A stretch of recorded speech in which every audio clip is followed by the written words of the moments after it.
Hello students, आज हम discuss करेंगे class 10 chapter 4 agriculture geography. Students, इससे पहले ऑलरेडी मैं इस चैप्टर की वीडियो डिस्कस कर चुकी हूँ जिसके अंदर हमने कंप्लीट चैप्टर ब्रीफली एक्सप्लेन किया था। आज हम लेकर आ रहे हैं इस वीडियो के अंदर इंपॉर्टेंट क्वेश्चन एंड आंसर्स। तो आइए स्टार्ट करते हैं स्टूडेंट्स।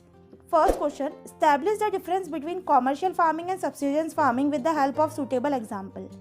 डिफरेंस बताइए कॉमर्शियल फार्मिंग के बीच में और सब्सिस्टेंस फार्मिंग के बीच में और एग्जाम्पल के साथ। सबसे पहले हम लोग डिस्कस कर रहे हैं कॉमर्शियल फार्मिंग क्या होती है और इसमें क्या क्या फीचर्स है इसके। तो कॉमर्शियल फार्मिंग के अंदर use of higher dosage of modern inputs like HYV seeds fertilisers, किसका इस्तेमाल किया जाता है कॉमर्शियल फार्मिंग के अंदर। कॉमर्शियल का मतलब ही होता है मार्केट में सेल आउट करने के लिए जो प्रोडक्शन किया जाता है उसमें हायर यूज़ किया जाता है HYV सीड्स का, फर्टिलाइजर्स का। Commercialisation of agriculture varies from region to another, एक रीजन से दूसरे रीजन वेरी करता है। Plantation is also a type of commercial farming, plantation जो है वो भी कॉमर्शियल फार्मिंग का ही पार्ट है। Use of well developed network of transport and communication, commercial farming के अंदर एक वेल डेवलप सिस्टम प्लान होता है, नेटवर्क होता है ताकि ट्रांसपोर्टेशन और कम्युनिकेशन ईजिली हो जाए, ताकि एक जगह से गुड्स को हम अलग क्रॉप्स को दूसरी जगह ट्रांसफ़र कर सकें। High productivity for commercial purpose, और बहुत ज़्यादा हाई प्रोडक्टिविटी देखी जाती है क्योंकि मार्केट पर्पस से हम लोग इस फार्मिंग जो करते हैं वो मार्केट को सेल आउट करने के लिए मार्केट में सेल आउट करने के लिए करते हैं, इसलिए कॉमर्शियल पर्पस का इसका में बहुत ज़्यादा प्रोडक्टिविटी देखी जाती है। नेक्स्ट हम बात करेंगे सब्सिस्टेंस फार्मिंग की। सब्सिस्टेंस फार्मिंग क्या होती है? इस practice on small patches of land, छोटे लैंड पे की जाती है। लेबर इंटेंसिव फार्मिंग, ज़्यादा से ज़्यादा लेबर का यूज़ किया जाता है, मशीन का कम किया जाता है।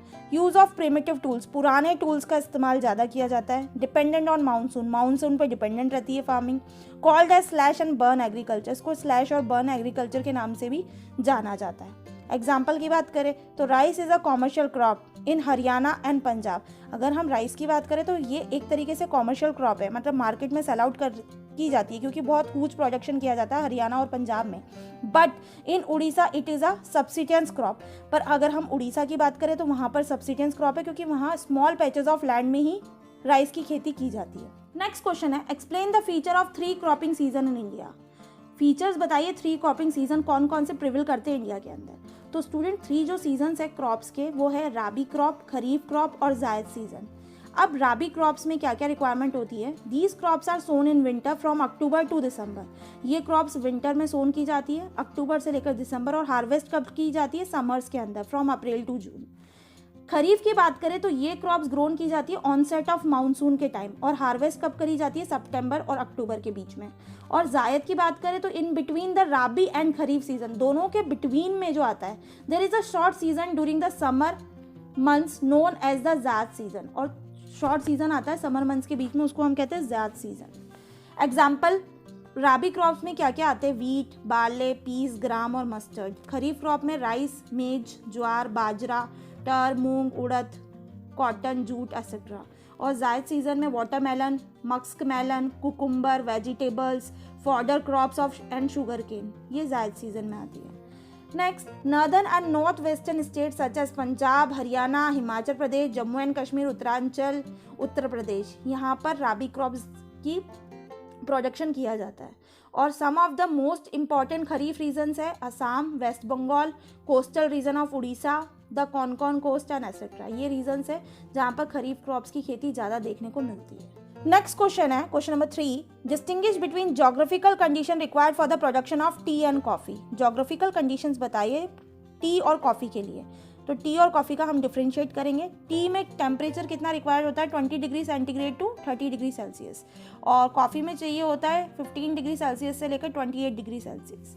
It requires an annual rainfall about 150 to 300 centimetre. इसमें एनुअल रेनफॉल की जो रिक्वायरमेंट है 150 टू 300 की ज़रूरत पड़ती है, और कॉफ़ी में 150 बिटवीन 150 से 200 की ज़रूरत पड़ती है। Plant requires a light loamy soil, plant को जो ज़रूरत होती है वो थोड़ी लाइट लोमी सॉइल की ज़रूरत होती है। यहाँ पर रेड और लेटराइट सॉइल की ज़रूरत होती है।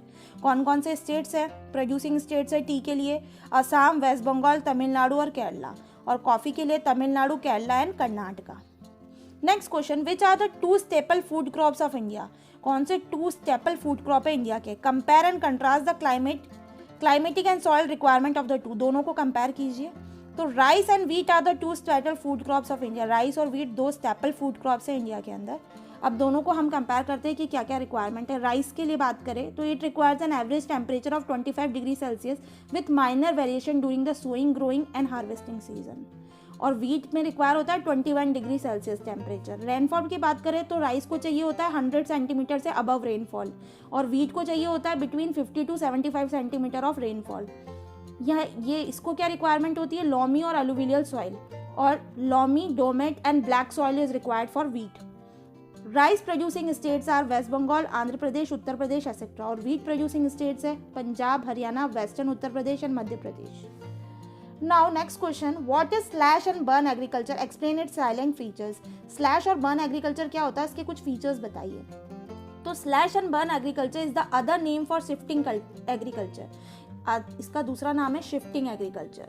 तो it is the most primitive farming type practice by the tribal people living in tropical region. ये बहुत प्रिमिटिव टूल्स के साथ की जाती है, और ज़्यादातर जो प्रैक्टिस करते हैं वो ट्राइबल लोग इसको प्रैक्टिस करते हैं ट्रॉपिकल रीजन्स के अंदर।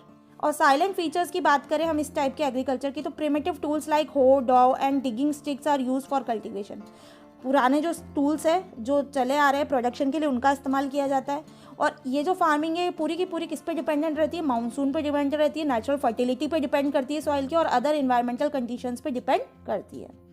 Next question, describe any 5 technological and institutional reforms initiated to improve the standard of agriculture in India. कोई से भी 5 ऐसे टेक्नोलॉजिकल और इंस्टीट्यूशनल रिफॉर्म डिफाइन कीजिए, बताइए, जो कि इम्प्रूव करने के लिए बनाए गए हैं ताकि एग्रीकल्चर इम्प्रूव किया जाए, उसका स्टैंडर्ड को इम्प्रूव किया जाए। तो इसके लिए क्या क्या किया गया है, तो the comprehensive land development programme include both institutional and technical reforms. एक comprehensive land development programme initiate किया गया है जिससे दोनों को बढ़ावा मिले, मतलब इंस्टीट्यूशनल और टेक्निकल रिफॉर्म्स लाए गए, जिसके अंदर ये रिफॉर्म्स जो इंट्रोड्यूस किए गए थे। पहला है provision for crop insurance against drought, flood, cyclone, fire and disease. इसके लिए प्रोविजन लाया गया। Next, establishment of Grameen banks का इस्टेब्लिशमेंट, कोऑपरेटिव सोसाइटीज़ का, बैंक्स का, for providing loan facility to the farmers at lower rate of interest were some of the important steps in this direction. और Grameen bank का इस्तेमाल, cooperative society का establishment, bank का establishment, ताकि क्या कर सके, फार्मर्स को ईजिली लोन प्रोवाइड हो सके, वो भी कम इंटरेस्ट में, ताकि वो ज़्यादा से ज़्यादा प्रोडक्शन कर सके। किसान card credit scheme KCC was introduce for easy availability of inputs. किसान क्रेडिट कार्ड स्कीम लाई गई थी। पर्सनल एक्सीडेंट इंश्योरेंस स्कीम, ये भी इंट्रोड्यूस की गई थी by the government of India for the benefit of farmers. Special weather bulletins and agriculture programmes for farmers were introduce on the radio and television.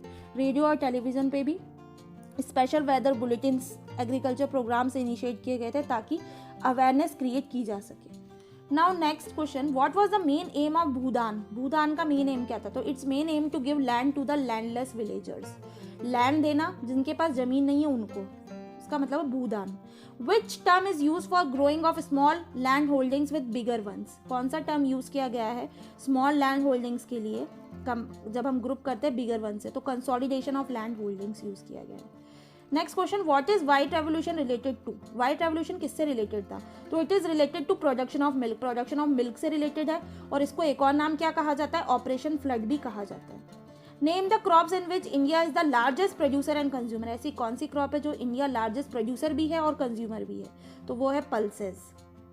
तो students, इस video में जितना हो सकता था हमने उतने इंपॉर्टेंट क्वेश्चंस कवर अप कर लिए हैं। अब आपको करना क्या है, आपको मुझे ज़्यादा से ज़्यादा कमेंट करके बताना है कि आपको ये वीडियो कैसी लगी, और जो स्टूडेंट चैनल पे नए हैं वो चैनल को सब्सक्राइब करना ना भूले। एंड मोस्ट इंपॉर्टेंट बात है स्टूडेंट्स, अगर अभी तक भी आपने नोटिफिकेशन बेल आइकन को प्रेस नहीं किया है तो प्रेस कर दीजिए, ताकि मेरी अपकमिंग सारी वीडियोज़ की नोटिफिकेशन आपको मिलती रहे। सो जल्द मिलते हैं नई वीडियो के साथ। Thank you.